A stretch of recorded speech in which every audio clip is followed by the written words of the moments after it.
This is Comic Geek Speak, episode 1690, Previews!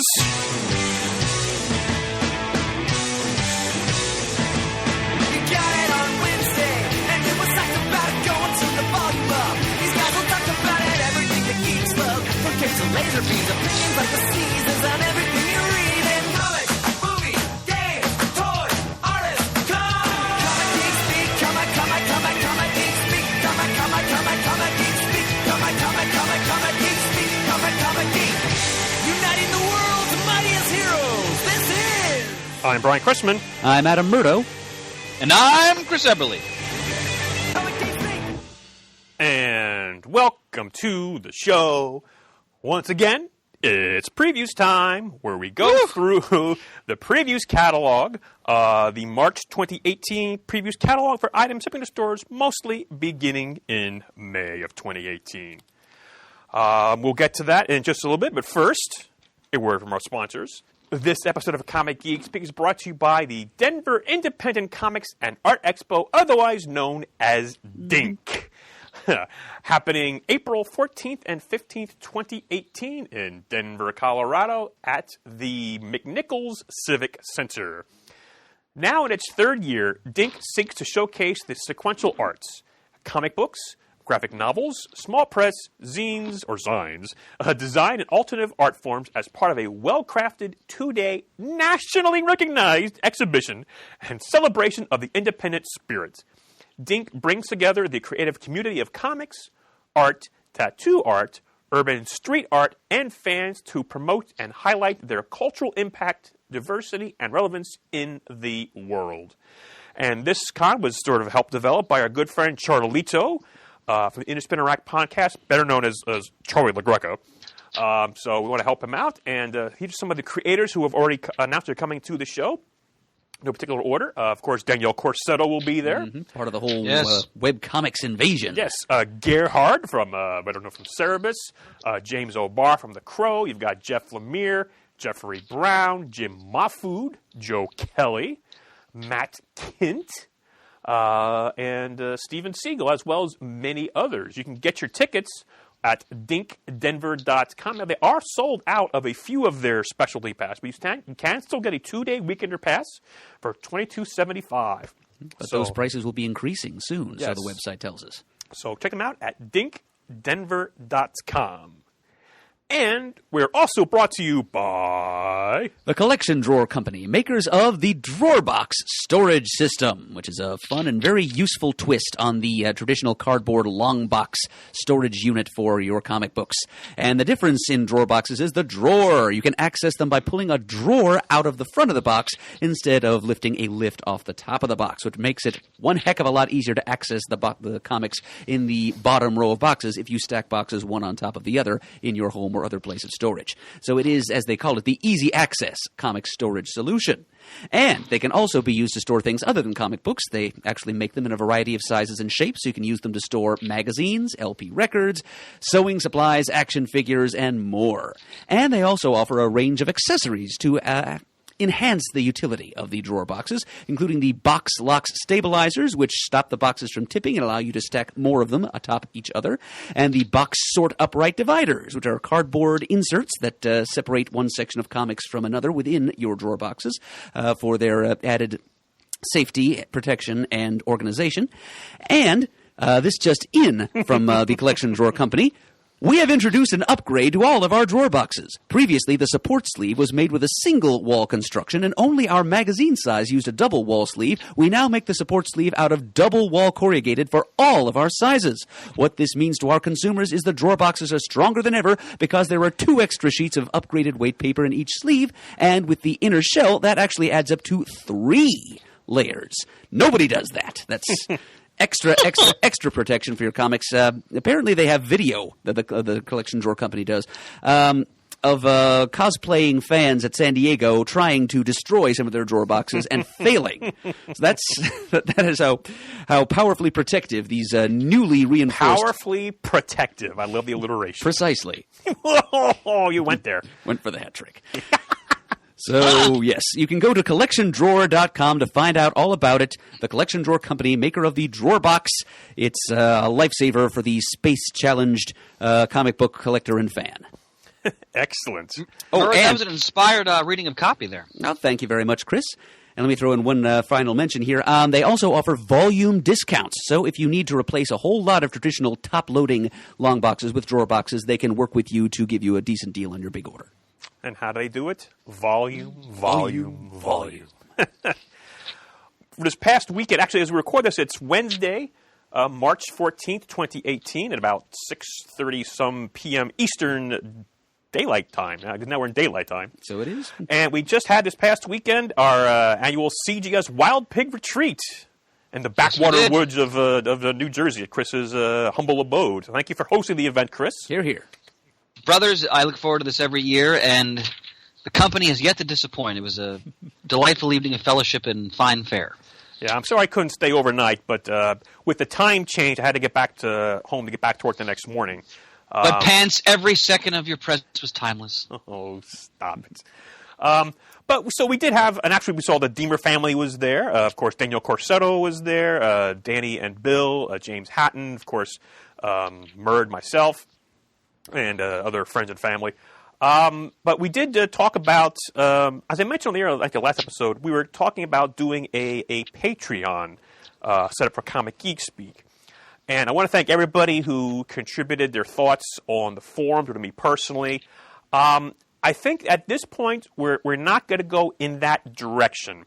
There were some positives to that, but looking at it and talking to the guys, if we wanted to give those subscribers and extra content, I think it would have taxed us a little more than we're willing to do right now because, I mean, it's tough enough to do episodes right now sometimes. Yeah, we're going to put that on the back burner for now. We may come back to that. That's not out of the possibility, but I did want to sort of bring up, and I don't like to do this, but we do have on our Comic Geek Speak homepage, at the very bottom, there is a link to donate to the show if you're interested. Because we do, I just say here, CGS runs on a shoestring budget. Any help you can provide is greatly appreciated. The shoestring is fraying a bit lately. Right. So there is a link for either a one-time donation or a monthly donation of either $2 or $5. So if you feel you want to help us out, that would be, at this point, how it would ask you if you wanted to do that there. I don't like to talk about that because, we've been free for so long. But every now and then we do ask for a little bit of help. And Yep. Every few years, there's a mini pledge drive, and Right. try not to be too obtrusive about it. Yeah, we are sort of going to be, in the next few months, downsizing our studio, just moving to another part of the building we're in, because we've sort of don't need all this space here, and they can use it for better purposes. So we're going to be downsizing the studio, and, could use some minor upgrades. Plus, it's also costs money to run the show every now and then. So, Eddie, I'm sorry, Chris, do you have anything else you want to add to that at all? Pants, I think you pretty much hit every point there. I mean, I would just emphasize that I assume everybody who listens to the show, as well as the people who do it, really love comics. We just have to remember that the active reading audience of comics is very small in the country. So sometimes you see that reflected in the paucity of sponsorships. Because this is a not to be a bummer, but this is a shrinking hobby. The movies are exploding, but the comics themselves are shrinking. So as sponsors come and go, it's always helpful sometimes, like those, sort of putting a mortar in the cracks there, the bricks every once in a while. It's a big help, and like Pan said, just a couple bucks a month can go a long way. Right. So thank you. Paucity is an excellent choice of words, Chris. Thanks, bro. All right, and now we may go on a bit of a pants rant here. This is sort of going to be a little bit off the cuff, so I'll try to stray too far from the reservation and try to not use so many nasty words. Well, this is something folks have been wondering about. Right. If many people know, maybe you don't know this, I actually do work at the Toys R Us and have for 17 and a half years at a local Toys R Us store. And when I say work there, I mean I'm an associate. I'm an hourly person. I work on the floor. I'm not a manager or anything like that. So, and recently there's been a lot of news online. You might have seen reports that Toys R Us is going to close down or whatever. Well, as of about 2 hours ago, I wasn't there, but there was a conference call with the CEO of the company to all the stores. We are closing Toys R Us. It is going into liquidation. I don't have all the details. Looks like about 60 days there. So it's very sad. And it didn't hit me till here we go. It didn't hit me till recently because I've been thinking about it, and I am a Toys R Us kid. I mean, I found some things in my room the other day. I want to give these to Murd. This is Exhibit A under evidence. Tell me what you have in your hands there, Murd. Well, something I don't think I've seen in person before, but they're official DC stamps with as well. If you go back a little further, all the way there's to Marvel. Oh, Marvel superhero stamps too. All of them with bright orange Toys R Us UPC labels applied to them. But yeah, they appear to date back to the 70s. 1976. All right, to be precise. You've got Superman, Batman, Shazam, Wonder Woman, Flash, super villains, including Mixes Pitlick, the Joker, etc., so it's DC villains. On the Marvel side, Spider-Man, Hulk, Thor, Fantastic Four with their 70s logo, Captain America, and Iron Man. Yeah. And they're all worth 50 cents toward purchase of limited edition superhero stamps. Yeah, these are just the containers of stamps came in. I have them actually in the album, which I have somewhere in my house as well. But so yeah, I was going to Toys R Us when I was a kid. When I grew up, it'd be hard to prove that I actually have grown up at all. I'd argue against that. When I started to drive in Reading here, there wasn't really a Toys R Us close to us. So I would drive to King of Prussia. I would drive to Lancaster. I would drive to Allentown to go to the Toys R Us's. And just, over the years, just make a trip out of it and just see what was new in the toys, because I was a big toy collector. And I've sort of pared down in the recent years. But and I've also worked retail besides Toys R Us for almost 25 years now. So over half my life, I've worked in retail locally. I started out with the retail in 93 at Boscov's West, if you know the Boscov's chain in the area here. Worked there for 4 years. Then worked over at Office Max in a little complex, which actually opened in August of 2000. And right next to us, in October of 2000, the Toys R Us opened. People said to me, well, actually, I'm sorry, we opened in 97. I'm sorry, we actually opened in 97 in August, and they opened in October. Folks said, why did you work at Toys R Us then?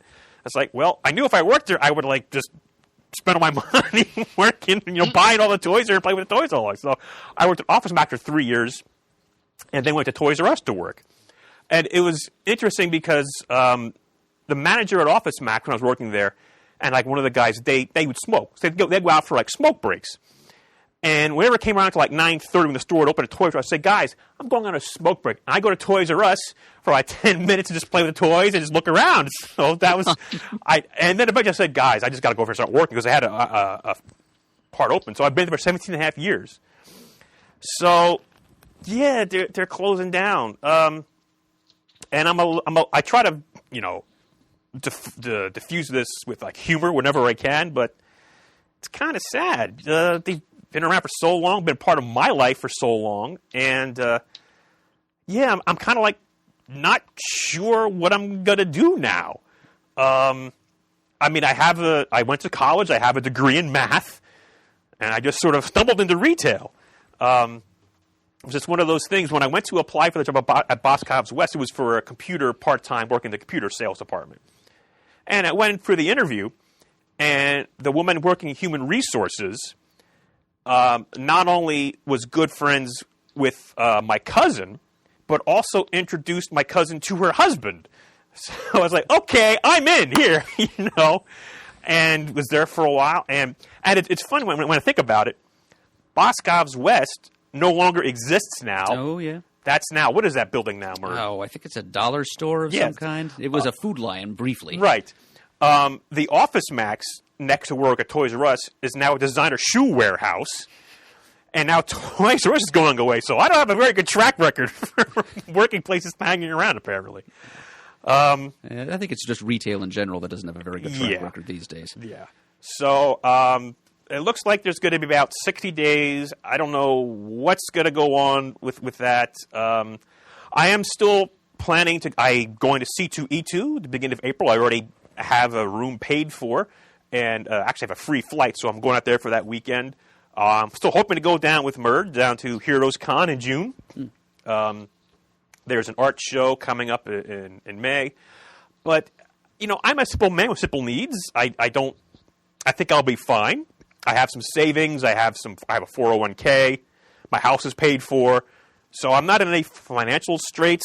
I know, Shane and Chris have gone through much, much worse in their personal lives this last year with Wild Pig closing, with Shane losing his job, but he actually has a new job now. So And his father so much. So my problems yes, they're problems, but they're not as severe as others are. So I think I'll be fine.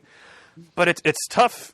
I'm going to be 50 next year, and it's like, what do I want to do? What can I do? And I've had a lot of people get in touch with me, even giving me some suggestions, which is very, very kind of you. And I have folks looking out for me at places, so, I think I'll be fine. But, it's a real bummer, man. It's like, what the hell?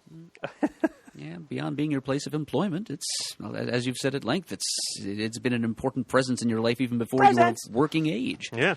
So, yeah, it's depressing for a couple of different reasons. And, well, no, go ahead, Chris. No, I was going to say, I remember when I was a kid in the 70s and 80s, the closest Toys R Us, there's one now closer to us, when I was a kid, was about a half hour away down Route 22.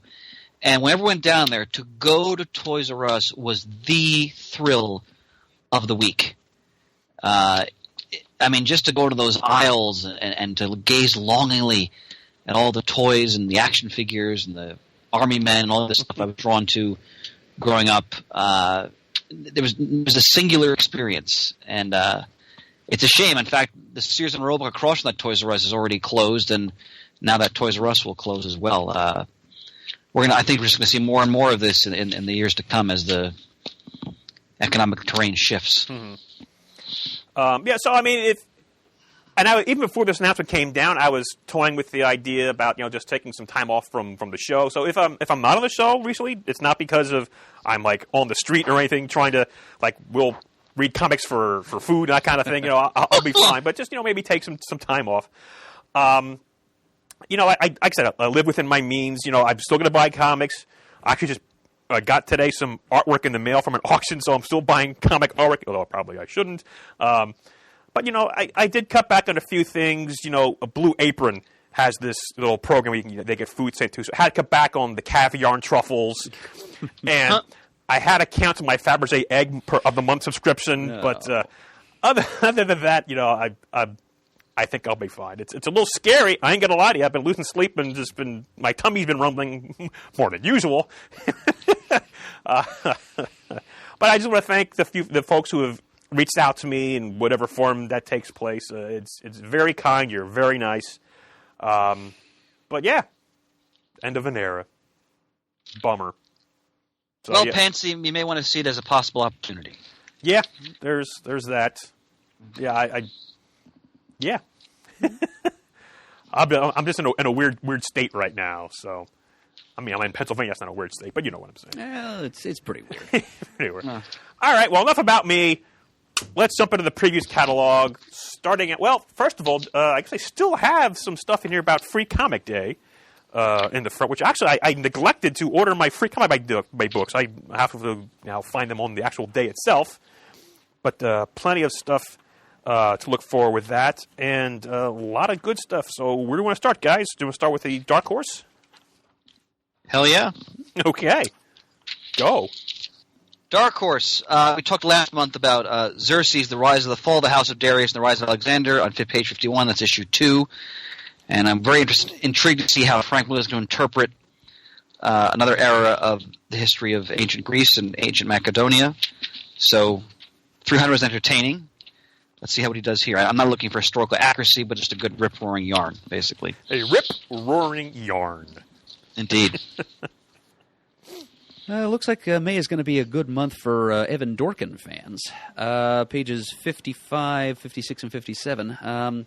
We've got a collection hardcover of Evan Dorkin's his old comic strip, Dork, which is his acerbic ruminations on all kinds of different topics, from religion to classic superheroes, Fisher-Price toys, etc.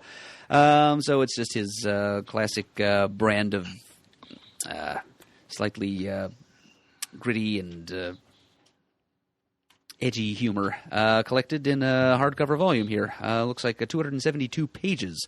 Awful lot of strips of the dork persuasion. And on the next page, we've got a new miniseries from Dorkin with art by Veronica Fish. It's called Blackwood. It's 4 issues, and it's about goings-on and a murder mystery happening at a university for aspiring sorcerers. So it's kind of like a darker advancement of the Harry Potter concept, I guess, but brought to you by Evan Dorkin. Jumping back to page 53, Dr. Star and the Kingdom of Lost Tomorrows, The World of Black Hammer number 3. I've read issue 1 of this series. It was so wonderful. Very much a tribute to James Robinson, right down to the name of the character. But man, Jeff Lemire is one of the best in the business. This is about a hero who worked with some of the Golden Age heroes of the Black Hammer universe and what happened to him later in life. First issue was very poignant. It's definitely already in the running for one of the best miniseries of the year. On page 59, Garth Ennis is doing another war comic. That's all I need to see on immediately. World of Tanks Citadel, issue 1 of 5. That refers to the German operation which led to the monumental Battle of Kursk, which was the largest tank battle in military history. So I'm looking forward to reading that because no one does this kind of stuff better than Ennis. Page 62, Rome West trade paperback. This is Brian Wood writing a story about ancient Rome, or the Rome of the 4th century AD, and about a fleet of Roman ships lost in a storm, and they end up in the New World, 1,000 years before Columbus. Can't wait to read that. It's Brian Wood doing alternate history. All right, let's move on to DC. DC, yes. With DC Nation, 3 brand new tales for just 25 cents. Well, that's obviously a no-brainer to buy. Not sure. I haven't been following the metal at all. And I've been following DC much at all recently, but I'm definitely going to pick this up. Well, yeah, this I think this comes out of metal and into some future DC projects. It looks like there's previews here for the next big thing from Scott Snyder, Justice League No Justice. Mm-hmm. Also, our first look at Brian Michael Bendis's Man of Steel, his new revisionist take on Superman, with art by Jose Luis Garcia Lopez. Always a plus. And also something concerning the upcoming nuptials of Batman and Catwoman. I think this is where Joker finds out about it. And that's by, of course, Tom King, drawn by Clay Mann. So 3 short stories, 132-page comic, 25 cents. How could you resist that? I don't believe I could. You can, not with writers like that. And Jose Luis Garcia Lopez art to boot. Other interesting Superman things coming out in May. Looks like on page 84 we've got an Action Comics special with stories written by Dan Jurgens, Max Landis, and Mark Russell, the Flintstones gentleman. Mm-hmm. Also writes the current Snagglepuss Exit Stage Left. Art by Will Conrad, Francis Manapul, and Jill Thompson. So the focus seems to be on Lex Luthor here. Be he villain or hero? Or is he both? And then on page 85, a Superman special, also with some work by Mark Russell, along with Peter J. Tomasi and Patrick Gleason, art by Scott Godlewski, Brian Hitch, and Kari Andrews. And the cover story is Superman teaming up with Captain Storm of the Suicide Squad. The Losers. The Losers, yep. Not the Suicide Squad, but on Dinosaur Island. So that alone, I'm pretty sure I'm going to be buying that one. Then on page 86, a Justice League miniseries, No Justice, co-written by Scott Snyder, James Tynion IV, and Joshua Williamson. This comes out of the events of Metal storyline, which I, too, have not read, but I'm going to give this a shot. Yep. Going to be a continuation of the reimagination of the DC's cosmology that Snyder began in Metal.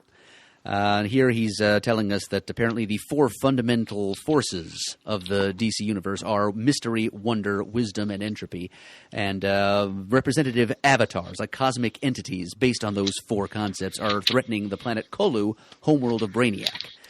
And 4 different teams of arbitrarily gathered superheroes, fairly heavy on Teen Titans, I might add, are gathered together to go investigate or intervene and save Kolu and maybe stop these 4 celestial-like beings from doing whatever bad things they're planning to do to Kolu and eventually to Earth. And this is going to lead to even bigger doings during the summer, apparently. It's a 4-issue weekly miniseries. Summer always fertile ground for a comic book event, for better or for worse. All right, page 91, we have Doomsday Clock, number 5. Pan, did you mention that they are delaying the release of the next issue? Yeah, I believe that's pushed back a bit. And actually, I believe they are going to be going on a bi-monthly schedule as well. So this could take quite a while to complete, but I'm still looking forward to it. And Jeff Johns, Gary Frank, I mean, good Lord, I'm there for that. I concur. Page 92, Paul Dini returned to Harley Quinn. Harley Loves Joker, issues 1 and 2. Art by Brett Blevins. I'm sure that's fun. Covers by Amanda Connor.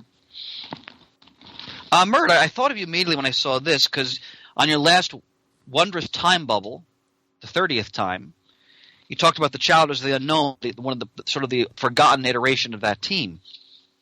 It's an excellent assessment. Are you thinking of the Doom Patrol, Chris? Oh, I'm thinking of Doom Patrol. Damn it! I'm sorry. I got my DC mixed up.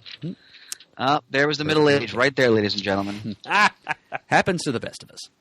Yep. But yes. But anyway, on page 93, a new Unknown by Scott Snyder and Aaron Gillespie, art by and Klaus Janson. So that's an impressive team. Yeah. And who knows if we Patrol will return to.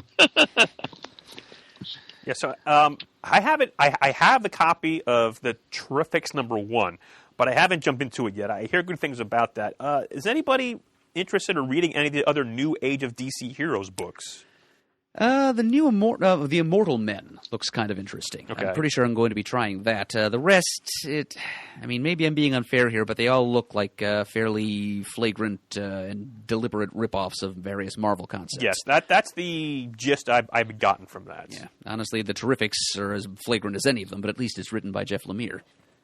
Yes. Yeah, Pants, Terrifics, but I haven't read it yet, so when we do, we can discuss that on the air. Okie dokie doody. I mention this every month because I just think it deserves so much attention because it's so consistently is Aquaman. On page 100, again, art by Riccardo Federici. Just a wonderfully engaging long saga on Aquaman trying to remove a very dangerous pretender from the throne. And great political intrigue, fascinating study of sort of the hierarchy of Atlantis in terms of society. It's consistently a good read month to month. All right, Murray, we're going to jump ahead here to page 104. Of course. Batgirl and the Birds of Prey, number 22, written by our friends, I can say that, Julie Benson and Shauna Benson. This is the final issue. Yes. And actually, issue 20 came out today. I got my copy at Golden Eagle. I actually went and I already ordered the Adam Hughes variant cover, but they actually had one copy on the shelf of that as well, so I bought that copy just because I'm going to do a little bit of, and don't do this too much, but if you're looking to do any speculating on comics, I think the Adam Hughes variant cover to issue 20 of Back with the Birds of Prey is a book you might want to get a hold of. The image wasn't in the previews catalog, so I don't know how many people saw it and then ordered it after the image went live. Of course, this is the coming down to the end of the run of the book, so there's not very many copies printed out there. Yeah. I know from the past that Adam Hughes variant covers can be in demand. So if you're looking to go that direction, I would suggest picking up the copy. At least you get the book anyway, people. I mean, it's too late now to save it, but the Adam Hughes cover is something you probably should look at. So I have an extra copy now. I'm going to see, just hold on to it. It's only $4. See how that goes. But yeah, the book is now officially canceled. And when I first heard this was canceled, I actually had a physical reaction to the news. I mean, it was like getting punched in the stomach. Just because this is the only book I go and buy on the newsstand, the comic store when it comes out. We know which stand you mean. When it comes out, because I want to read it right away. And like I said, we've known the Benson sisters for a while. They've been nothing but supportive and wonderful to the show and to us as individuals. Mm-hmm.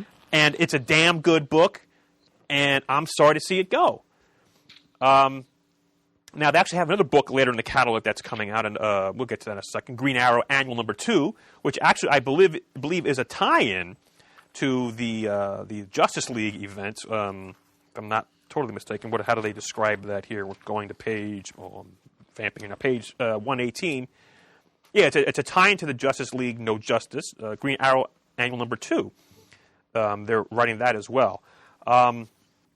And they've mentioned on their social media that they do have another book in the works, and I believe that will be officially announced at the upcoming WonderCon convention, happening March 23rd, 24th, and 25th out in LA. So keep an eye out for that announcement. Who knows? They may even do another live stream, because I think DC has a lot of things to announce at WonderCon.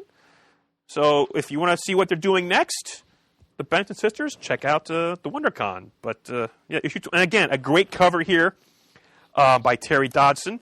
Now, I just saw also the variant cover to issue 21 is now online by, I'm going to butcher the artist's name, so I won't even try it. I will. Kamome Shirahama. Her variant cover, it's the three of them, Huntress, Black Canary, and Batgirl, on a motorcycle that is lifted up into the air, being held by Superman, a la the pose of Action Comics number 1, as it was ready to run into, I believe, a cat. So he's holding up the motorcycle right in front of a cat. That's the variant cover for issue 21. It's so awesome. I get those covers anyway. So I just wanted to share that. But yeah, I'm very sorry to see this book go, because it is a really good book. And yeah, there you go. Another mini pants rant for you. Sorry, BBOP is coming to an end, but it's just nice to know that Julie and Shauna have something else waiting for them on the horizon. Yes. Which we will also support. Yes. I'm going to point out on page 113, I'm very excited. The first part hasn't come out yet, but Deathstroke comic by Christopher Priest and Carlo, and I butchered this, Pelion. But Deathstroke versus Batman, Part 2. Really excited to read this. I mean, Priest handling these two characters in a confrontation. What could be better? On page 115, after some time, maybe approximately 2 years, I guess, since Wally West finally emerged into the post-Flashpoint reality, he and Barry are going to come to blows. There's something called Flash War happening, being sort of prequelized in issue number 46, and then beginning in earnest in number 47. It's apparently some 25th century acolytes of Eobard Thawne are involved, and we also are seeing the emergence of Hunter Zolomon, the Zoom character introduced during Jeff Johns' Flash run. He's debuting in post-Flashpoint continuity here, so that's something to look at. I've been kind of keeping my eye on just about every appearance Wally West makes, just to see if there are any hints as to what's going on with DC Universe timeline. Mm-hmm. Yeah, I've sort of fallen behind in that, and not so much caring anymore. I mean, like I said, the only book I really buy on a regular basis was Back on the Birds of Prey, but I'm now getting the Batman because it's so damn good with Tom King. It really is. It really is. So I'm going to play a wait and see with that. Maybe when I go to C2E2, that's a great place for back issue shopping. If I find it in a $1 bin, maybe some back issues of Flash, I might pick them up. I'd actually recommend Titans by Dan Abnett. Yeah, I actually was getting that for quite a while and just sort of fell off with that. It happens. It happens, yes. Again, we mentioned Mr. Miracle on page 122. This is another book. The minute I get it, it goes right to the top of the reading pile on the nightstand. One of the best writers in comics right now, Tom King, putting his innovative spin on another character. First was the Vision, now it's Mr. Miracle. Page 130. You do not want to miss the death of Freddy. Scooby Apocalypse 25. Fred Jones will perish, apparently. Yeah. You know what? I think I actually do want to miss the death of Freddy.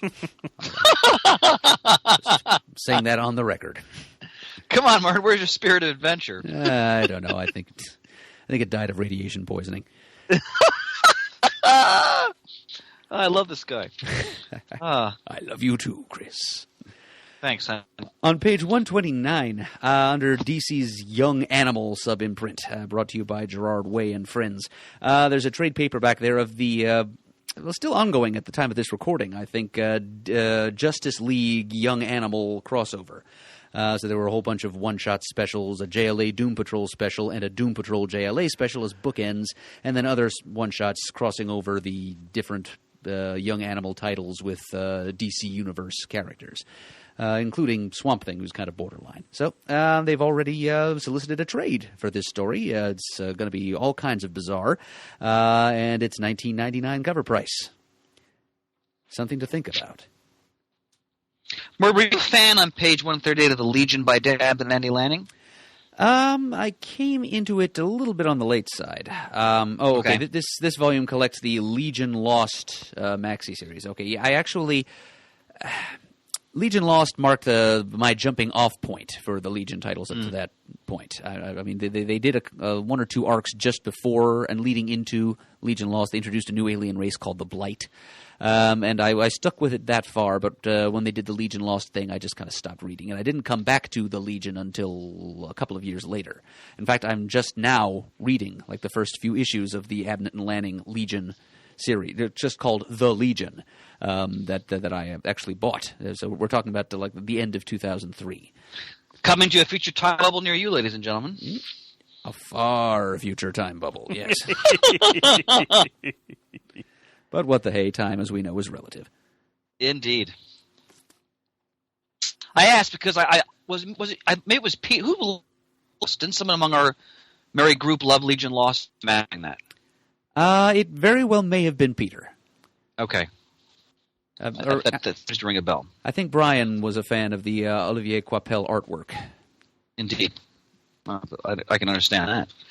I'm ready for IDW unless you guys have something else to see. I do. I want to mention Please. from the DC collectibles. First of all, on page 154, the Doomsday Clock figures. I spoke before about how there's going to be 3 2-packs, but they're breaking up the Mime and Marinette into 2 separate packs. Yeah. So that's smart on their part to try to maximize, but no way am I doing that. And then on the next page, 155, I don't buy statues anymore. I really used to get a lot of them. But this DC Gallery statue of Superman and the Flash with their race looks cool, with the exception it has the new 52 Superman costume without the red trunk. So that's a hard unforgivable. Unforgivable, Fancy. That's a hard pass. Okay, now on IDW. Oh my God! Mark gave me the sign there. One more trade I wanted to spotlight before we do that. Please. On page 139, we've got a trade of the Rough and Ready Show miniseries, written by Howard Chaykin, art by Mac Ray. It's somewhat similar to the Satellite Sam series that Chaykin drew over Platts by Matt Fraction. I enjoyed that immensely. Well, it's similar in the respect that it takes a look at the seamy underbelly of the television industry. The golden age of television. Right, both in the golden age and in the present day, because it's about Rough and Ready, who were the classic Hanna-Barbera cartoon characters, here portrayed as old-time TV comics who are lured back into the game by agents and promoters in the present day, and you know, as they struggle to find a place and a voice for themselves as performers in the current era of television. So interesting topic adopted here by Howard Chaykin, and an interesting direction for these classic characters. So that was a mini-series from DC recently, and here's the trade. All right, I'm going to speak with double enthusiasm for Shane here. Page 158, IDW, Gem of the Month, Star Trek Next Generation, The Mirror, Issue 1, 2, 3, 4, and 5. Tipton, Johnson, Woodward. What else there needs to be said? Shane and I both raved at the miniseries from last year where they had the Mirror Universe of the Picard crew. It was outstanding. The art by Woodward, Jake Woodward, was breathtaking. I don't think anybody rendered Star Trek better on the comic book page. And the Tiptons know their history, they know their characters, their nuance, and I'm so thrilled they're doing a follow-up. Man, if you're a Trek fan, I'm sure this is going to be a thrilling read. And you see how the covers are connecting there? Oh yeah, good catch, Pants. I was so excited. noticed that. I mentioned that on the air before, that I was at a coffee clutch out in L.A. At the Doctor Who Gallifrey 1 Oh, that's convention, right. In the studio, right? That's where right. Yeah. he brought the covers to the show, laid them on the table end to end, and I said, "How did you make these? They're so..." And he had to redesign his studio to make those covers like that. So, Wow. Now, it should be pointed out that J.K. did not provide all the interior art for these issues. It looks like he did one story that explains how the Mirror Next Generation Enterprise crew find their way into the Prime timeline. right, the backup stories Right, he and did. that's being serialized as the backups for these issues. And each of these 5 issues will the main story of each of these 5 issues will be drawn by a different artist. Number 2 has Marcus Toe artwork. I know that's of interest to fans and myself. But yes, Thank you for noting that because I missed that. it's going to be a weekly thing, and so it's like a really quickie, rapid fire sequel to that Star Trek: The Mirror Broken miniseries that I think we all enjoyed quite a bit. Indeed. I mean, admittedly, most of IDW, and in no way is this a criticism, there's a lot of licensed properties, many of which I am, again, any time or interest in these. But I commend IDW for continuing to maintain licenses like my beloved G.I. Joe, for example. Yeah, And of course, we all know Murd is a big My Little Pony fan. Yes. Looks like they're doing a mini-series called Ponyville Mysteries, which is about the Cutie Mark Crusaders, like little sisters of some of the main characters solving mysteries. That is something I'll probably try. And Friendship is Magic number 66 is apparently a riff on the My Little Pony movie. That could be amusing. So there's your pony report. Oh, I just found this on page 195. Lost Girls, the Expanded Edition. Several years. This is by Alan Moore. Wow. Yeah, this is by Alan Moore with artist by Melinda Gebbie. This is something I bought as a slipcase with the 3 volumes. Wow, might have been 10 years ago, and it was really, really good. I mean, yes, there's a lot of risque stuff in there, but it's really good. They frankly But- describe it as erotic fiction at yes, its finest. but now they're giving you 32 pages of new artwork and commentary. Wow. Guys, you guys are killing me. So And you know what? I do not own an edition of Lost Girls yet, so this might be the one to buy. this is, well, I tell you what, if you want, if I can find, I think I know where they are. I can let you maybe borrow one to see if you like it first. Maybe give you a little taste. Unless you want to go full hog. And Try before you buy. Huh? yeah. Well, I would appreciate that opportunity. All right. When I track it down, I'll let you know. I'll put up the pants signal. Thank you, thank you. You're welcome. You're welcome. Speaking of hard to resist, jumping back to page 190, Yeah. yet another artist edition, John Byrne X-Men Artifact Edition. Well, yeah, it's an artifact. It's not the art edition are like complete stories. This is not necessarily complete stories, but just a lot of key pages and things from the just wow. John Byrne, I mean, Terry Austin, Bronze Age X-Men art. Yeah, Breathtaking. and again, with my limited, my ever-growing, but mostly limited knowledge of art collecting underground, I believe it's pretty well known that Terry Austin has all his artwork. Anything that he got back, he has kept. So he's sitting on a treasure trove of artwork. I don't know if he gave anything to this publication, but everything I hear is that he's held on to his artwork. I wonder how many offers a year he receives for all that. One can only imagine. You guys ready for Image? Well, I'm going to drag my feet again, and one more thing I'd like to Go ahead. mention. Page 189, right before the John Byrne's X-Men, we've got another special compilation format that IDW is experimenting with. Michael Allred's Madman Artist Select. This is a 468-page mammoth of a collection of different Allred Madman comics, hand-picked by the artist himself. It's kind of like a director's cut situation where they ask the artist involved to pick his or her favorite stories from a particular run that they're collecting. And so these are nearly 500 pages worth of Allred's personal favorite Madman stories. Here, just past the point of the 25th anniversary of Madman as a character. So Good pick, Murd. Good pick. All right, now let's move ahead to Image, where I know Chris is going to have much to say about what's on pages 200 and 201. Well, I want to point out that we've discussed Vaughn and Martine in previous episodes because Murd just read their masterpiece, The Private Eye. And now their latest webcomic brought to the printed page, Barrier 105. The first issue will be offered on Free Comic Book Day. I can't wait to read this. I don't even care what it's about. It doesn't matter. It's the creative team. and the thing is, it's all solicited here together. Yeah. Another weekly miniseries. There seem to be a lot of those happening in May. Yep. And I think from what I'm getting here, the Free Comic Book Day edition of Barrier number 1 is going to be at a different size than the one that they're offering here. What they're calling the collector's format. This special collector's edition of the first issue is being released 50 plus pages, Murder. Yes, for a mere $4.99. In its original landscape format. So that's 10.875 inches by 6.4893 inches. I think from what I'm seeing here that the barrier mentioned here is like the linguistic, cultural, and even political national barriers that separate people from different nations, and how insignificant those barriers become in the face of an impending alien invasion.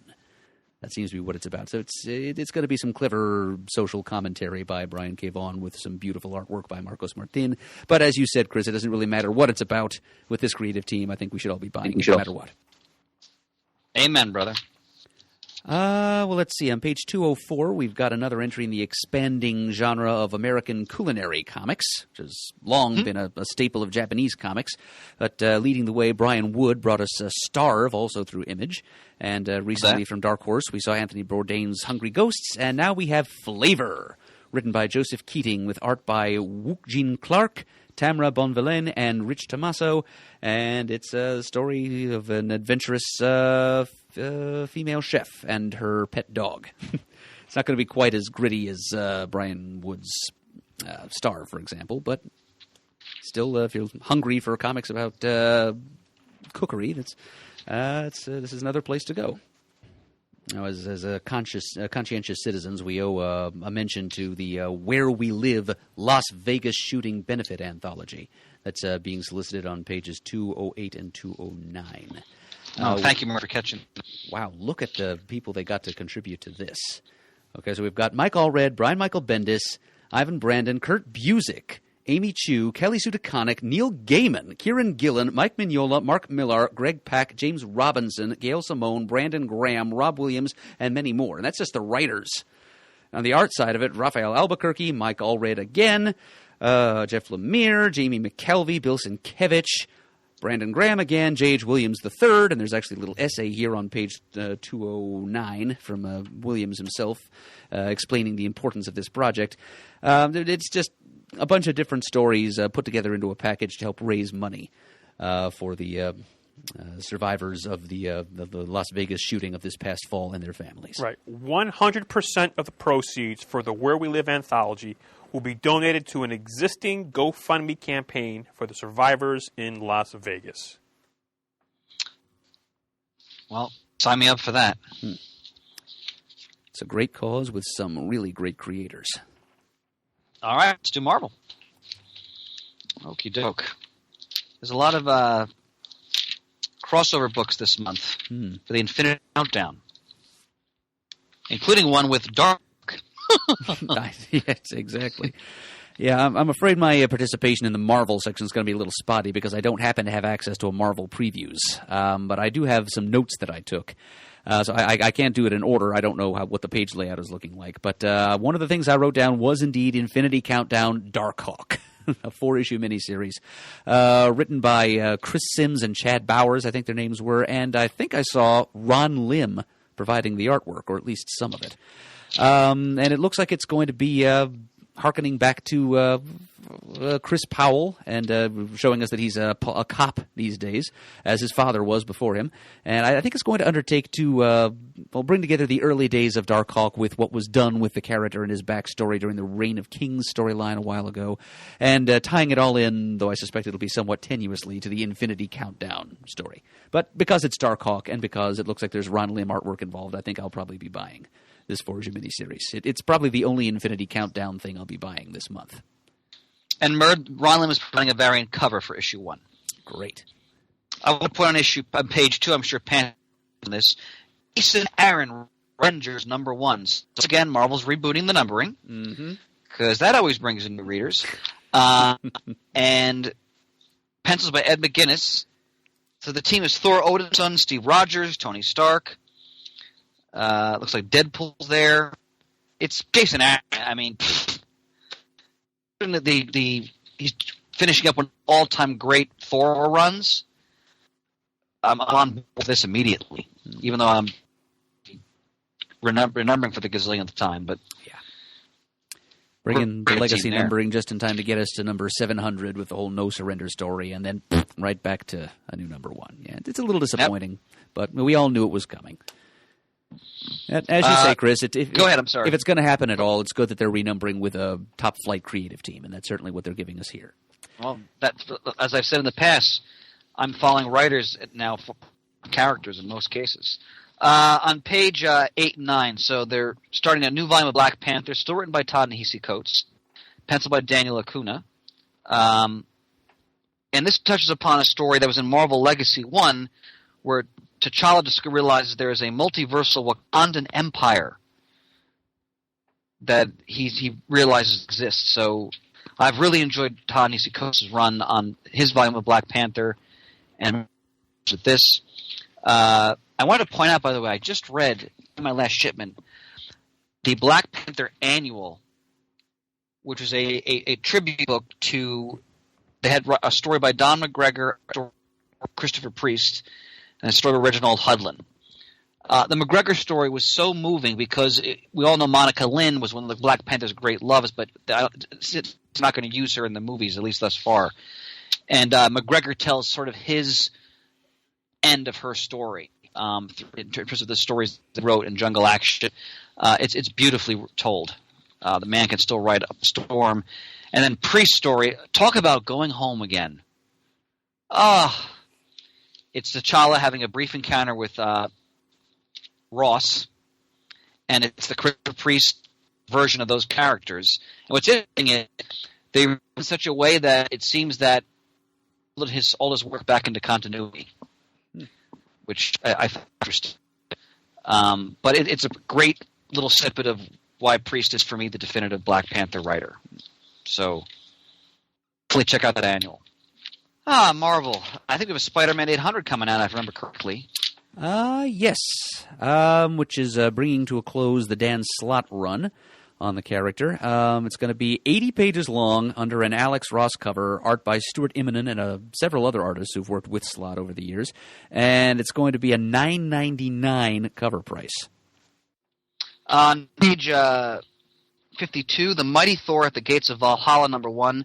So it's Aaron sort of it looks like a coda to his legendary Thor run, which is Speak.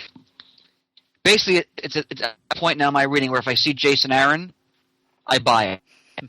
It could turn out to be like, they did an old like Ditto Machine reproduction of like his Acme shopping list. I don't care. It's Aaron. I mean, one of the best writers in the business. So sign me up. Whenever they look back on the many iterations of the Thor character comics, I would vouch that his would be way up there. Okay, let me throw out a few things. As I said before, I apologize. I don't really know where these things appear in the catalog. See, there's looks like there's a 5-issue Quicksilver miniseries coming out. It's called Quicksilver No Surrender. It's spinning out of the Avengers storyline of the same title, No Surrender. It's going to be written by Saladin Ahmed with art by Eric Nguyen. And it seems that Quicksilver, after the events of No Surrender, is... His situation is going to be the DC of the Marvel Universe equivalent of being stuck in the Speed Force. He's I guess his powers have accelerated him beyond time. He can only kind of look at what's going on in the Marvel Universe without really interacting. It's described in the copy as a psychedelic survival thriller. That makes it sound pretty interesting to me. There's a 5-issue, again, this 5-issue weekly miniseries thing, You Are Deadpool miniseries, which is written by Al Ewing, and it's a choose-your-own-adventure Deadpool story. Sounds like that might be some fun. Let's see, X-Men Red Annual #1. That tells a story of what happens to Jean Grey between when she recently came back from the dead, again, and the beginning of the X-Men Red series. So it's kind of how she gets that team together, I guess. And there's also going to be an X-Men. Word on the street has been that Kitty Pryde and Colossus are going to get married in the comics eventually, finally. So they're putting out something called the X-Men Wedding Special, which is not the issue in which the wedding actually takes place. I think it really should be mentioned. There are 3 stories in this issue. One of them is about Colossus's bachelor party. The other is Kitty's bachelorette party. And a third story that's actually written by Chris Claremont. So whatever happens in that, it'll involve Kitty and Colossus, and it'll be worth reading for that reason alone. But it does not actually feature the wedding. That's not even going to happen during the month of May. I'm guessing they're going to make it a June event, since that's kind of traditional. And it looks like there's going to be a new Venom series coming out, which is exceptional mainly because Ryan Stegman is drawing it. He's an old friend of ours from years past, and he has grown tremendously as an artist in the time since we first knew him. So yeah, I might pick that up just to see his drawings of Venom. Yeah, I have one more thing in the Star Wars section. Please. Yeah, there's going to be a Lando miniseries. Yes. It's another one. This is young Lando, to tie in with the Solo, a Star Wars story movie that's going to be due out in May at about the same time. This is going to be called Lando Double or Nothing, and it's the young Lando Calrissian as played by Donald Glover. And it's going to be brought to you by Rodney Barnes, who is writing the current Falcon series with art by Paolo Villanelli. I'm going to jump into trade. Go right ahead, Chris. So Marvel is some of the more classic aspects of their catalog yet again, but if they can sell it, great, because it's classic stuff. Page 100, new printing of the Fantastic Four Omnibus Volume 1, and then new printing of Fantastic Four John Byrne Omnibus Volume 1, and then on page 101, Behold Galactus. Do you guys have a feeling that the FF's going to return? Because they're doing a bunch of FF reprints here. Oh, we certainly hope so. Yeah, I mean, Marvel 2-in-1 by Chip Zdarsky is so entertaining, so lovingly written, such a wonderful tribute to those characters, and Zdarsky just nails the personalities of the Thing and the Torch. I'm interested to see where that's going, but I highly recommend that series. That's why I've read the first 3 issues.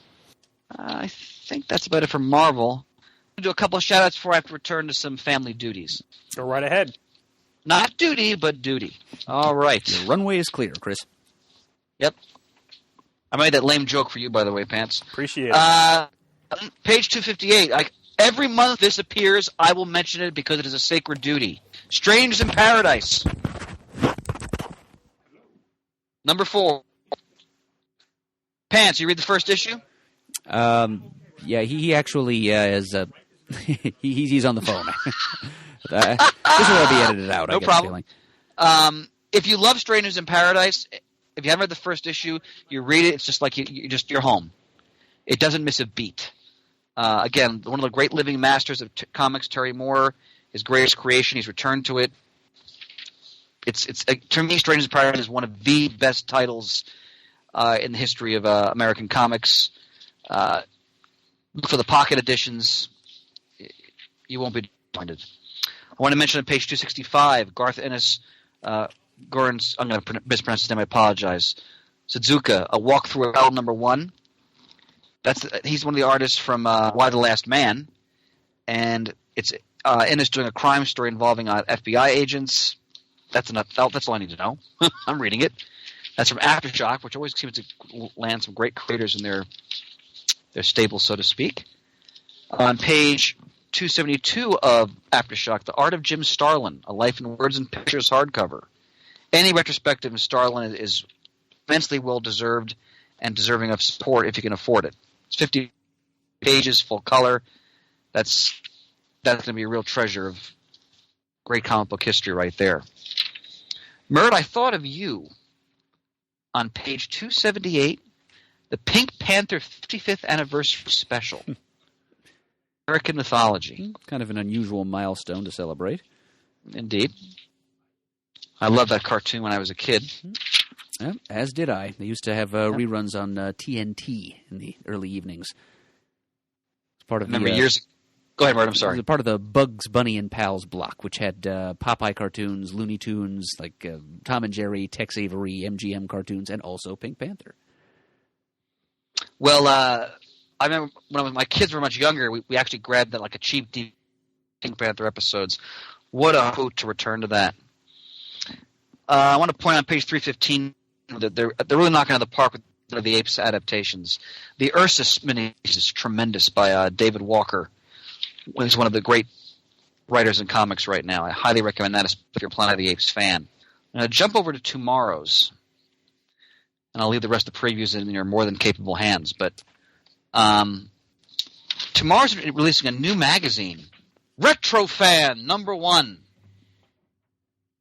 Spotlight. This is right up Pants' alley as well. I'm back. All the fun I'm back. By the way. He's. I'm sorry. Well, when she must have heard, I got a call from Julie Benson. She just called me, and it's like she wanted to see how I was doing because she heard the Toys R Us news. So I'm sorry, I wanted to take the call. So she might also heard talking about Birds of Prey. I don't know, but so I'm already getting texts and things from everybody else here, and it's starting to happen really quickly right now. So because this is actually, like I said, more or less live as this is happening here. All right, Pants, I was actually thinking of you here on page 456 from Tomorrow's Retro #1. All the fun stuff you grew up with in the 60s, 70s, and 80s. Interview with Lou Ferrigno, columns on The Phantom in Hollywood, on Filmation, Star Trek cartoons, How I Met the Man-Wolf, Lon Chaney Jr. This looks really fun. Mego's Rare Elastic Hulk toy, retro travel to the real-life Mayberry for an interview with Betty Lynn. Wow. There are going to be columns by Marty Pasco, comics historian Andy Mangels, and Scott Shaw's The Oddball World of Scott Shaw. And he does that sort of traveling slideshow called Oddball Comics. He does it at San Diego sometimes. Yeah. So now it's going to be a regular feature in Retro Fan, starting with Zodi the Mod Rob. And I also want to point out, again, few things make me happier when it comes to reading than when I receive Tomorrow's publication in my shipment. Look at this. Look at this. Alter Ego 153, celebration of the life and career of Fabulous Flo Steinberg, who just passed away recently. She was the Stanley's Gal Friday, the secretary for the Marvel bullpen, until that skinflint Martin Goodman drove her away because he wouldn't give her a lousy $5 raise in the late 1960s. She was involved in underground comics. She then worked for Marvel again as an older woman. Talk about someone who was on the ground floor of the Marvel age, and I can't wait to get this issue. Look fantastic. Look at that cover. And then back issue 5. This is all I need. Look at this cover. Iron Fist, Shang-Chi, Bronze Age Greatest Fist Fighters, Bust Loose, and back issue, the Deadly Hands issue, featuring the histories of Iron Fist, Master of Kung Fu, Yang, the Bronze Tiger, Hands of the Dragon, Neil Adams' Armor, Marvel's Deadly Hands of Kung Fu magazine, and, wait for it, Pants, Hong Kong Phooey. #1 super guy. All right, Tomorrow's, they always knock it out of the park. This is a grand slam this month. Mr. Wethington. I don't wear a hat, but if I did, I'd be doffing it now in supplication. Gentlemen, I must depart. It's my grandmother's 94th birthday. I got to go slow. Oh, wow. Wow.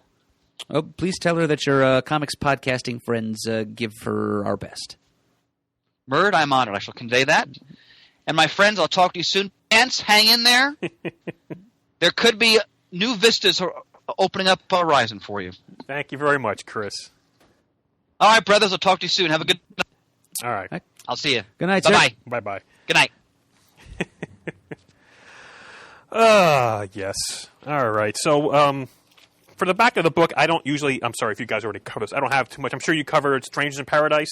Yeah, he asked if you had read the most recent issue, and you weren't there to answer the question. Well, the most recent issue is issue 2, which I haven't received yet, but I read issue 1, and I did enjoy that very much. Did you guys talk about Athena Voltaire? No, that did not come up. Okay, way back on 258, issue 4, the Athena Voltaire, the Sorcerer Pope. Of course, not available in Germany. I hate using this frame, but I just haven't read it yet. It's like, well, hey, I think I have some more free time to start reading comics again. Well, you and I can both say that about so many thousand different comics. It's a little sad. Yes. And generally, for me, I'm not buying a whole lot of new comics right now. I am still getting the Archie titles, but I believe this is the final issue of the Archies, issue 7. So I'll get it to complete the run. Still enjoying Mark Waid's writing on Archie, just fantastic. So forgive me if there's anything else you guys have already repeated, but I did see the Retro magazine, Retro Fan. That looks really, really good. Oh, yeah, that's got Brian Chrisman written all over it. Well, no, that will diminish the value of the book if someone wrote on it. Your copy's been defaced. It's defaced, yes. So was there anything else? Oh, I'm sure there are other things. All right, well, let's why don't you take the helm then, okay, sir? Page 300, part of their... they have a special trade name for it. Single issue spectaculars, one-shot wonders, something like. It's a series of one-shot single comics spotlighting certain characters in the Simpsons universe. From Bongo. Right. This is on page 300, Bongo Comics. And the only Simpsons-related comic they're publishing in May, apparently, is Mighty Mo Sislak. Part of that series of one-shots. So, yeah, I'll pick that up. I haven't missed one of those one-shots yet. Under Boom Studios, pages 306 and 307, a 12-issue maxi series from the mind of Cy Spurrier. It's called Coda, and it's a post-apocalyptic fantasy story about a mute bard, which is kind of like a minstrel, who's traveling around with... Well, not really mute, but just a taciturn, a man of few words. I was traveling with a foul-mouthed unicorn across the ruins of this once proud fairyland that they once called home. It's got shades of Adventure Time, which is a license that Boom also publishes, perhaps not coincidentally. But yeah, it's I don't know if I want to commit to 12 issues of that, but maybe in trade. Page 310, we've got another one of the Fraggle Rock miniseries that Boom/Archaea occasionally publishes. It's going to be in that 8x8-inch format, which bugs me a little bit. Okay. Yeah, it's like all of the Fraggle Rock comics that they've published so far have been in that 8-inch square shape, which makes them less than convenient to store in your standard-sized long box or drawer box. But it doesn't matter. It's a new Fraggle Rock comic. I'll certainly buy it, but I just wish that they'd do some in the more standard size and shape of comic books nowadays. Okay, looks like there's a Kong of Skull Island special on page 315. Yeah, Chris was talking about the ape stuff that Boom has been doing, specifically the Planet of the Apes things. But their Kong comics have been pretty good, too, and they crossed the two properties over recently in a miniseries with art by Carlos Magno, which I was collecting. Page 319, they're publishing an adult comic coloring book based on Jim Henson's The Dark Crystal. Moving beyond Boom, some releases from Caliber Entertainment, formerly known as Caliber Press, which was a force back in the 90s. This is page 328. It's the second volume of the Black and White Oz series that they published in the mid-90s. I was just talking with our friend Jason Daniels about this a little while ago. The series moved to a company called Arrow Comics after Caliber sort of went AWOL for a little while. Okay. And so this is continuing to collect the Caliber issues of the series, though. It's another one of these Oz stories. People want to tell stories using the Oz setting and the Oz characters. They usually tend to go dark with it and tell the story of what happens when some villain or other overruns Oz and turns it bleak and violent. And this is kind of that. But I do remember, maybe it's because I was a teenager at the time, I found it somewhat enjoyable, even though it's not usually my preferred approach to Oz. And I tend to turn up my nose at more recent stories that have tried to do the same thing. But this, for whatever reason, I liked. Okay. So I recommend it. The back issues are somewhat hard to find. So this is a good way to experience it. And I can say to Jason, if you haven't tried the Caliber issues, they precede the Dark Oz issues from Arrow Comics that you already have, Jason. So try this trade paperback. And on page 330, through Chronicle Books, The Many Deaths of Scott Koblish. It's just a big collection of 4-panel comic strips showing different funny ways Scott envisions himself dying. So that's... everybody's got to have a hobby. I guess Scott's is predicting his own death in funny ways. So 96 pages worth of that for $14.95 from Chronicle. Used to buy Christmas books from Chronicle Books at the Christmas Barn years ago. Under Dynamite Entertainment, on page 334, we've got a new 6-issue miniseries crossing over Red Sonja with Tarzan, and that is written by Gail Simone, so it's worth a look for that reason alone. Speaking of Gail Simone, did you let's do. see the recent announcement she's going to be doing a Plastic Man 6-issue series? I did not see that, but I'm thrilled to hear it. Oh my gosh. This is interesting. A Sherlock Holmes miniseries from Leah Moore, daughter of the celebrated Alan, and her longtime collaborator and I believe lover, John Reppion. They did a series called Albion a few years ago. My God, I that's one of those things I have and haven't read. What is wrong with me? Nothing. You're just a little behind schedule, that's all. And I'm certainly not one to judge you for that. I'm not going to do a pants bubble because... The pants drawer. No, stop it. Okay, I'll stop riffing. But yeah, I enjoyed Albion. It was a look at some lesser known in the United States older British comic characters. Yes. Kind of a jam story. And here they are tackling one of the most famous and world-renowned characters in all of British fiction, Sherlock Holmes. So that's something to think about. Vampirella, there's a Savage Tales one-shot, harkening back to the history of old Warren Entertainment. That's on page 338. So yeah, lots of stuff Dynamite's putting out here. The ongoing Battlestar Galactica versus Battlestar Galactica miniseries, written by Peter David. Issue 5 is out in May. And so that is the original 70s crew versus the more recent Sci-Fi Channel reimagining. The two versions of the series are meeting, as brought to us by Peter David. Hard to imagine someone who could do a better job of pulling that off than Peter David. Let's see, on page 376 from Joe Books, a couple of Disney-related things. There's a one-shot adaptation of the classic Disney Cinderella movie, and also some Incredibles comics, 48 pages worth. For those of you who are jonesing for the release of The Incredibles 2, happening this summer. June 2018. Don't know if that's going to be new material or just reprints of some older... I mean, after all, Boom did, for a while they had the Disney license, they did do some Incredibles comics. So I don't know if that's going to reprint those or be new material, but either way, it's Incredibles in comics form. Page 418, as everything comes back to 2000 AD, we have got here a 64-page full-color initial collection of a classic Alan Moore strip from the olden days of 2000 AD, The Ballad of Halo Jones, offered in color for what I believe is the first time. I would say so because I believe I have from our good friend over in the UK, Dr. Eamon Clark, one of the trades that was not in color, as it was originally published in black and white. And I have that. I believe I have read parts of it. I'm not sure actually where it is right now. But it sounds like it's a story a little bit ahead of its time. It's a feminist space fantasy series. Main character Halo Jones suffering some ennui, living in a 50th century leisure ghetto, and who then ventures into space beyond to try and find some deeper purpose in life. Mm-hmm. Did you enjoy the bits that you think you read? I did. It's Alan Moore, and who's the artist on that? Ian Gibson says here. Yes. Now, out of my personal curiosity, Brian, did you see the solicitation for the Beatles' Yellow Submarine hardcover from Titan last month? I did, and I believe that I passed on it. Well. Well, I know you mentioned that, pants are going to buy, blah, blah, blah. Well, sometimes I did, it just takes a lot for me to buy some things right now. Sometimes it's like, shiny. Otherwise, it's like, you know what? Not that I'm going to be living on the street, begging for comics, but I should probably be more fiscally responsible. Makes sense.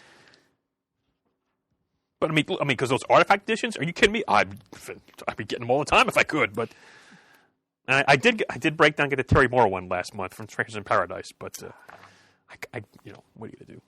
Well, even in times of hardship, one must occasionally treat oneself. Yes, it's just a matter of mental health. But I'm going to miss those caviar and truffles, I tell you what. And they'll miss you. All right, page 450 and 451. I'm going to mention Tokyo Pop here. I don't often do. But they're doing original Nightmare Before Christmas manga. Yeah, so they did. There was an adaptation of the original movie that they've been offering now and again for several years. But this is a new original story. It's called Zero's Journey. It's going to be a 20-issue miniseries, apparently. It says here 20 monthly comics to collect. There's a zero issue, no pun intended, that'll be offered on Free Comic Book Day. And then apparently it goes into this monthly series. Roughly 30. Zero, the ghost dog, gets lost in Christmas Town. One hopes that I'm hoping, at least, that somewhere in the course of this 20, it's not going to be just 20 issues of Zero in Christmas Town. I'd like him to explore some of those other mysterious doors in that little fairy ring of trees, as seen in the opening sequence from that movie. Each tree and each door representing a different holiday-themed world. I would kind of like to see this, have Zero go adventuring into some of those other worlds as well. And with 20 issues to play with, I hope that's the direction it goes. But this is something that I would probably also get in trade, but I've already pre-ordered the Zero issue for Free Comic Book Day. So we'll just see what I think of that. Okay. And the rest of you can see what you think of it too, because I've just told you about it. Our Valiant report now, jumping ahead to page 462. Looks like the summer miniseries crossover here is going to be Harbinger Wars 2. There's a 4-issue tentpole miniseries involved there, and the first issue of that comes out in May. It's written by Matt Kindt, art by Tomas Giorello, cover by J.G. Jones. And it's going to be goings-on with the Psiots, which are like the Valiant Universe's version of mutants or metahumans.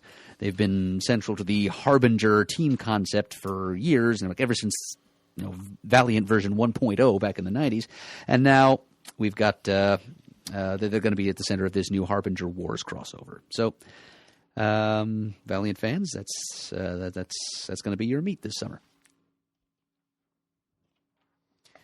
Anything else at all for the previous catalog, Mr. Murdo? I don't think in the comics section. I might have dog-eared a couple of pages in the books section. Ooh. Yeah. On page 502.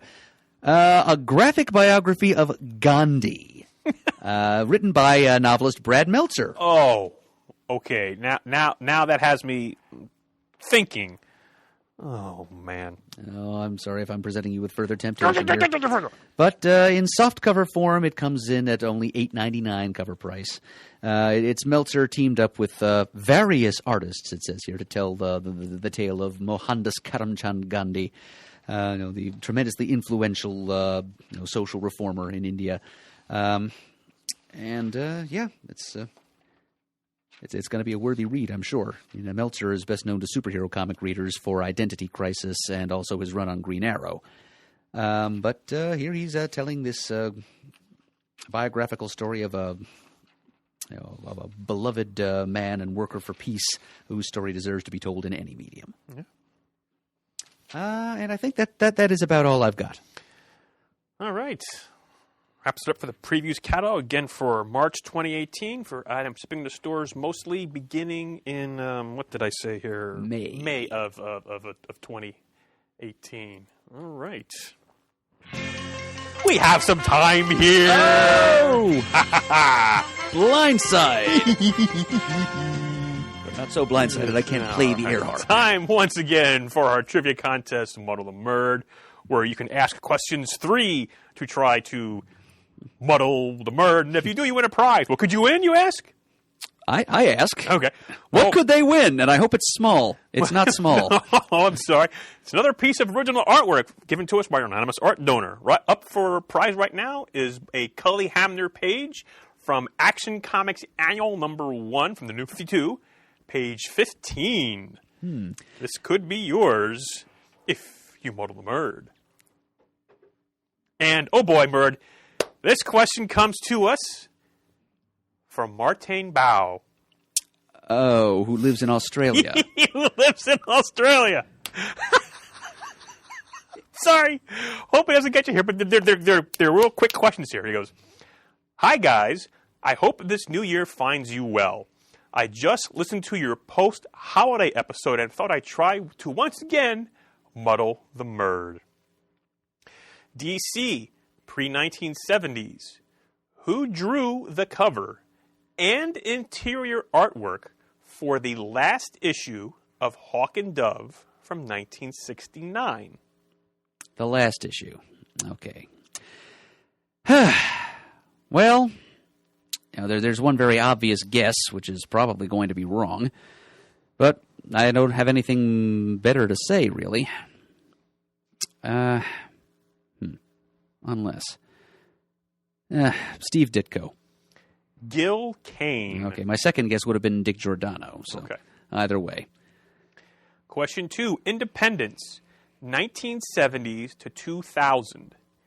Please name the civilian names of the 4 adolescent radioactive black belt hamsters. I cannot even begin to do that. Okay, that's actually a pretty good question. It is. It's multi-part, but it's the admissible kind. Right.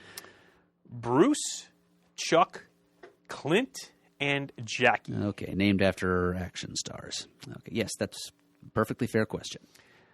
Finally, Marvel post-2000s. What was the comic title and issue number for Hannibal King's last appearance? Last appearance. That's what it says here. As in his final, or just the last one to date? I've just read to you the question as it was presented to me here. We can discuss afterwards how valid the question is. Wow. Who is Hannibal King? Hannibal King is a vampire detective. He was Okay. a supporting character in the Tomb of Dracula series. He was a part of the Night Stalkers series in the 90s. That's how I first got to know him. Okay. He had his own feature in Journey into Mystery when, during the... I'm pretty sure it was during the Heroes Reborn event, Thor reverted to the title Journey into Mystery. But yeah, actually my first thought was that his last appearance was there, but I think that wrapped up before 2000, so it couldn't possibly be the correct answer to a question that's Marvel post-2000. Oh, okay. I see where you're... Okay. Yeah. But yeah, he's a kind of a hard-boiled PI who is also undead. But let's see. I'm going to say Captain Britain and MI-13 number 10. No, I'm sorry. Blade, number 12. Written by Mark Guggenheim and artwork by Howard Chaykin. Wow, that was rough. Well, they were perfectly acceptable questions, though. So I am forwarding this email to you, Mr. Murdo, where you can maybe take a trip down to Australia, deliver it in person. Well, you do have some discretionary funds, as I recall. I do, although shipping something... You realize it cost me like $11 just to ship a piece of art that size to Illinois. Well, maybe. Well, of course, the people at the Robizonia post office are idiots, and they probably charged me the wrong postage rate. But anyway, I think I've got a mailer that's the right size. We'll see what happens here. And I am actually thinking, this is thinking far ahead here, but I'm toying with the idea of going to Australia, possibly. Really? So, well, next year's going to be... I'm going to be turning 40 at the beginning of next year. I think Yes, you are. owe myself a little treat, and visiting a new continent might just be the ticket. Wow. Well, I have plans for when I turn 50, but I'm not going to divulge them on the air. Yeah, because- that's your business entirely. Yes. But yeah, I might actually, and this is a big might, I might go down to visit Australia. But I don't want to make Martin wait that long for his prize, which he's waited a long time for because he submitted to a few of our contests. He was a has. regular submitter to the Yes. Deceive the D contest Yes. when that was still a going concern. So now your patience has paid off, Martin. You will have your original art from Action Comics Annual Volume 2, Number 1 shortly. So thank you for playing along. Thank you for sticking with us and waiting all this time. Those are some good questions you asked. You deserve a little something. Excellent. So again, now that'll wrap it up for us. And again, I just want to give a thank you. My phone's been sort of beeping every now and then with texts from people. And like I said, I got a call from Julie. Talk about the Bensons and how nice they are earlier. That's the kind of thing you're going to get when you're a friend with them. She's going to call me to see how I'm doing because they announced Toys R Us are clothing. So God bless you, Julie, for doing that. And all right, this episode was brought to you by the Denver Independent Comics and Art Expo, otherwise known as DINK. So go to dinkdenver.com to get your ticket to the convention happening April 14th and 15th out there in Denver at the McNichols Civic Center.